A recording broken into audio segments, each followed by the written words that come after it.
जय गुरु जी, संगत जी, जय गुरु जी, आंटी जी। संगत जी, मैं अपना शुक्राना सत्संग शेयर करना चाहती हूँ। दिन आज शुक्रवार है और तो संगत जी, मैं अपना ये सत्संग कल शेयर करने वाली थी, जो कि कल वीरवार था, गुरु जी का दिन था।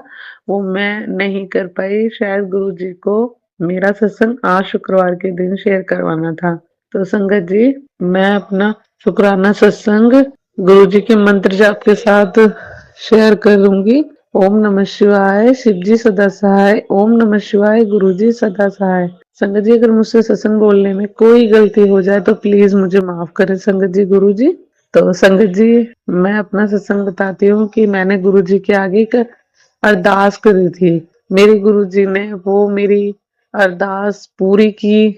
उसके लिए लाखों करोड़ों बार अनंतम शुक्राना, कोटि कोटि शुक्राना मेरे गुरु पाका। सच में गुरु जी अपनी बेटियों की इच्छा अरदास इतनी जल्दी सुनते हैं, बहुत जल्दी सुनते हैं। और संगत जी, मैं तो अपने आप को बहुत लकी मानती हूँ कि मेरे गुरु पा ने मुझे अपनी संगत चुना। संगत जी, मैं तो ये सोचती हूँ कि मैं अपने गुरु जी का, अपने गुरु पा का किन शब्दों में शुक्राना करूं, इतना शुक्राना करूं, मेरे पास शब्द ही नहीं है संगत जी। मैं दिल से अपनी अंदर की आत्मा से, सच्ची आत्मा से, दिल से गुरु जी का शुक्राना करती हूँ। लख लख बार शुक्राना गुरु जी। गुरु जी, आपने मेरे पिता हो, आपने मेरे को वो चीजें दी हैं जो कि शायद मैंने कभी कल्पना भी नहीं की थी उन चीजों की। मैंने उम्मीद ही छोड़ दी थी गुरु जी। संगत जी, मैं अपने हस्बैंड जी के साथ शादी के 16 साल बाद पहली बार पर्सनली हम लोग गए, जो कि 16 साल में मैं कभी अपने हस्बैंड के साथ कभी कहीं बाहर नहीं गई थी। बस घर में ही पड़ी रहती थी। जाते थे तो मेरे हस्बैंड जी या इनके घर वाले। बाकी हम 4 बहू हैं संगत जी। हम चारों में से 3 बहुएं तो घूमती ही रहती हैं, उनके हस्बैंड घुमाते रहते हैं। चाहे एक जो मेरे जेठ हैं, उनकी इनकम अच्छी, सैलरी अच्छी है, और जो मेरे देवर हैं वो भी जैसे तैसे करके अपनी वाइफों को घुमा देते हैं। पर मेरे हस्बैंड जी की बहुत छोटी सी सैलरी है, जिसमें कि गुरुजी, संगत जी, मेरे हस्बैंड जी कितनी भी कोशिश कर ले बेचारे, पर नहीं कर पाते। वैसे तो हमारी खुशियों का, हमारी इच्छाओं का बहुत ध्यान रखते हैं वो अपने लिए। अगर 100 में से 5% अपने लिए करते हैं तो 95% हमारे लिए करते हैं संगत जी। सॉरी संगत जी, मेरे हस्बैंड जी बहुत करते हैं, बहुत करते हैं, बहुत करते हैं। और वो भी मेरे गुरुजी ही करवाने वाले हैं संगत जी। मेरे जो हस्बैंड जी जो भी काम मेरे गुरुजी के आगे बोलते हैं, और मेरे से भी बोलते हैं कि तू भी अरदास कर गुरुजी से, अगर कोई उनका काम रुक जाता, अटक जाता है, संगत जी उनका वो काम मेरे गुरुजी जरूर पूरा करते हैं। तो उसके लिए भी गुरुजी का लख लख बार शुक्राना। मेरे हस्बैंड जी की तरफ से भी शुक्राना। शुक्राना तो हस्बैंड जी भी करते हैं संगत जी। गुरुजी का मेरे हस्बैंड भी बहुत शुक्राना करते हैं। पर वो ये कहते हैं कि मुझे ना अब तुझे देख के अच्छा लगता है कि तू गुरुजी के साथ खुश रहती है, गुरुजी से बातें करती रहती है, अपने मन की बातें बोलती है उनसे। तू जैसे पहले रोती रहती थी, तुझे देख के मुझे बहुत अच्छा लगता है कि तू अपने अपने गुरुजी के भजनों में मस्त रहती है, अपनी गुरुजी से बातें करती रहती है। तो गुरुजी, उसका भी बहुत बहुत शुक्राना कि मैं जो इस घर की टेंशन से, कलेश से बहुत बहुत बहुत परेशान रहती थी ना संगत जी। बस वो मैं ही जानती हूँ कि जो मैंने शादी से पहले सोचा था ना, उसका उल्टा ही हो गया मेरी शादी के बाद। तो मेरे साथ मैंने क्या सोचा था और मेरे साथ क्या ही हो गया संगत जी। ये मेरे 14-15 साल तो शादी के बस रोते रोते रोते ही निकले।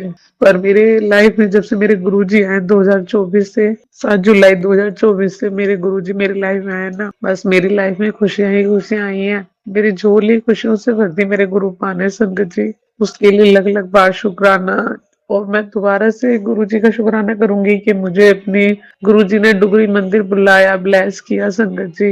और वहां पे बटरफ्लाई के दर्शन भी दिए। आते टाइम वॉशरूम में येलो कलर की बटरफ्लाई थी, ऑरेंज कलर की संगत जी, उसके लिए भी शुक्राना। और संगत जी, एक चीज और बताऊंगी मैं कि जब हम घर वापस आ रहे थे ना, तो मैं वॉशरूम में ना खड़ी खड़ी अकेली ये सोच रही थी, मैं वेट कर रही थी एक आंटी जी का, तो मैं खड़ी खड़ी ये सोच रही थी कि गुरुजी, आपने वहां पे लंगर प्रसाद भी अच्छे से खिलवा दिया, सब चीज अच्छे से करवाई, दर्शन भी अच्छे करवाए, पर संगत जी, मेरे को ना कोई ब्लेसिंग नहीं मिली थी। मैंने सोचा था कोई भी स्वरूप मिले, छोटा-सा या बड़ा लॉकेट या ब्रेसलेट कुछ भी मिले, एक निशानी के तौर पे मिल जाए कि हाँ, हम डुगरी मंदिर से ये लाए थे, ये मिला था।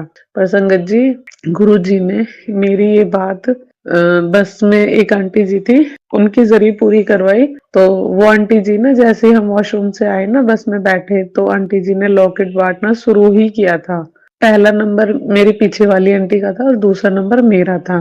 मुझे लॉकेट स्वरूप दिया और मैंने संगत जी आंटी जी से बोला, जो लॉकेट बांट रही थी, कि आंटी जी मुझे छोटा स्वरूप भी दे दीजिए, पॉकेट स्वरूप। तो आंटी ने गुस्सा करा, डांटा कि नहीं, जो गुरुजी ने दिलवा दिया वही रख लो। मैंने कहा ठीक है आंटी जी, उसके लिए सॉरी भी। संगत जी, मेरे हस्बैंड और मेरे बच्चे आगे वाली सीट पे बैठे थे, तो ना मैंने अरदास करी, गुरुजी मुझे नहीं दिया ना आपने स्वरूप, कोई बात नहीं, पर मेरे हस्बैंड जी को और मेरे बच्चों को दे देना, दिलवा देना गुरुजी। संगत जी, मेरे हस्बैंड जी को, मेरे बच्चों को, दोनों को स्वरूप मिला। मेरे बेटे को और मेरे हस्बैंड जी को तो एक जैसा मिला, और मेरी बेटी को ग्रीन चोले में गुरुजी का स्वरूप मिला। तो उसके लिए भी लाखों करोड़ों बार शुक्राना, शुक्राना, शुक्राना गुरुजी का, लख लख बार शुक्राना। और संगत जी, अच्छे से हम गए, अच्छे से आए, उसका भी शुक्राना। गुरुजी हमारे साथ गए, साथ आए, उसका भी शुक्राना। और संगत जी, मैं एक चीज और बताऊंगी कि कल परसों रात को ना मेरे पैर पैर में ना ऐसा लगा था सोते सोते कि मेरा पैर पकड़ के किसी ने बहुत जोर से सोते सोते घुमा दिया। तो संगत जी, मेरे मुंह से एक ही शब्द निकला, गुरुजी, गुरुजी, जय गुरुजी, जय गुरुजी, जय गुरुजी। और संगत जी, जैसे मैंने जय गुरुजी, जय गुरुजी बोला, मैंने हस्बैंड जी को भी हाथ मारने की कोशिश करी, मेरी आवाज ही नहीं निकल रही थी। मेरे हस्बैंड जी को पता ही नहीं चला मेरे साथ क्या हुआ सोते सोते। तो मैंने जय गुरुजी, जय गुरुजी बोला, मेरा पैर ठीक हो गया। और फिर संगत जी, उसके लिए भी शुक्राना, शुक्राना। पर संगत जी, मैं बहुत डर गई थी, पता नहीं क्या ही हुआ था। मैंने सुबह उठ के गुरु जी का लख लख बार शुक्राना करा। और संगत जी, कल रात की बात है कि मेरे हस्बैंड जी के चाचा जी की तबीयत बहुत ज्यादा खराब हो गई थी, उनको सांस नहीं आ रहा था, उनके लंग्स में प्रॉब्लम हो गई थी। तो उनको रात को 2 ढाई बजे मेरे हस्बैंड, मेरे जेठ, ये सब लेके भागे हॉस्पिटल रात को। तो वहाँ पे हॉस्पिटल में एडमिट किया उनको और चाचा जी को। चाचा जी के लिए डॉक्टर ने बताया कि लंग्स कमजोर हो चुके हैं इनके। पर संगत जी, जब मेरी चाची सास रोती हुई आई थी ना हमारे पास, तो मैंने उनको गुरुजी के लिए अरदास करी, गुरुजी से उनके लिए मंत्र जाप भी बोला और मैंने जल प्रसाद भी भिजवाया उनके पास। तो संगत जी, मैंने यही अरदास करी गुरुजी से, गुरुजी कुछ भी करो, वो ठीक ठाक होके घर आ जाए। तो संगत जी, उसके लिए भी गुरुजी का शुक्राना कि वो 5 बजे छुट्टी होके घर आ गए थे। तो संगत जी, उसके लिए भी मैं लख लख बार शुक्राना करूंगी। और आगे भी यही अरदास है कि जो उनको दिक्कत परेशानी बताई है ना, वो बस ठीक कर देना गुरुजी। क्योंकि अभी उनके 3 बच्चे कुंवारे रहे हैं, एक ही बेटी की शादी करी है। संगत जी, प्लीज प्लीज आप सब भी अरदास करना कि वो ठीक ठाक हो जाए। और संगत जी, एक अरदास और है, मेरी बहन की दौरानी ने उनका घर अपने नाम करा लिया है। तो प्लीज उनका एक केस डला हुआ है, ये 15 तारीख की उनकी सुनवाई है कोर्ट में, मेरी बहन ने केस डाला। तो प्लीज गुरुजी, प्लीज संगत जी, मेरी बहन के लिए अरदास करना गुरुजी से कि मेरी बहन का हक उनको दिलवा दे गुरुजी। प्लीज प्लीज संगत जी, अरदास करना। और गुरुजी से तो है ही मेरी अरदास कि गुरुजी, मेरी बहन के हक में उनका फैसला करवाना, उनका हक उन्हें दिलवाना। तो अब मैं अपना सत्संग यही विराम करती हूँ गुरुजी के मंत्र जाप के साथ। ओम नमः शिवाय, शिव जी सदा सहाय। ओम नमः शिवाय, गुरु जी सदा सहाय। जय गुरु जी, शुक्राना गुरु जी। संगत जी, अभी हमने जो सत्संग सुना वो आंटी जी का था। आंटी ने हमारे साथ इतना खूबसूरत सत्संग शेयर किया, जिसके लिए आंटी जी का बहुत बहुत धन्यवाद। संगत जी, अगर आपको भी ये सत्संग अच्छा लगा हो तो मेरे चैनल को सब्सक्राइब करें, वीडियो को लाइक एंड शेयर जरूर करें, क्योंकि हम जितना ज्यादा इस सत्संग को लाइक एंड शेयर करेंगे, ये सत्संग उतना ज्यादा ही गुरु जी की और संगत के पास जाएगा, जिससे अगर किसी भी संगत के किसी भी सवाल का जवाब अगर इसमें होगा तो वो उन तक पहुंच जाएगा। इसी के साथ मैं अपनी वाणी को विराम देती हूँ और सारी संगत नू मेरा जय गुरु जी।